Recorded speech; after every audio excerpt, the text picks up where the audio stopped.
నన్ను university of head first ఇయర్కి application close date అని చెప్పడం అడుగుతున్నారు. సో బేసిక్గా వచ్చేసరికి మనకి అప్లికేషన్ క్లోజ్ డేట్ వచ్చేసరికి ఈ మంత్ August 7th అయితే ఈరోజు మనకి డేట్ 5th, ఇంకా 2 daysలో క్లోజ్ అయిపోతాయి అన్ని అప్లికేషన్స్ సెప్టెంబర్ ఇంటేక్కి 2026 వాళ్ళకి.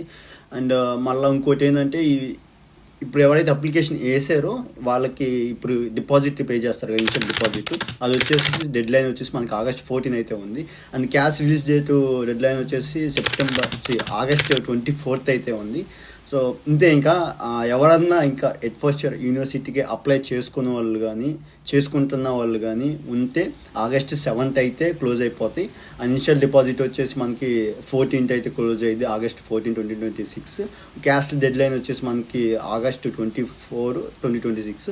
సో చూసుకోండి, ఈ 3 days అయితే కొంచెం గుర్తుపెట్టుకోండి. హెడ్ ఫస్ట్ ఇయర్ అయితే నెక్స్ట్ జాయిన్ టేక్కి వచ్చే వాళ్ళు 2027 అయితే అది తర్వాత ఓపెన్ చేయొచ్చు. తర్వాత నేను దాని దగ్గర ఇన్ఫర్మేషన్ ఇస్తాను. ఇంకెవరికైనా ఏదైనా ఇన్ఫర్మేషన్ కావాలంటే నాకు కామెంట్లో మెన్షన్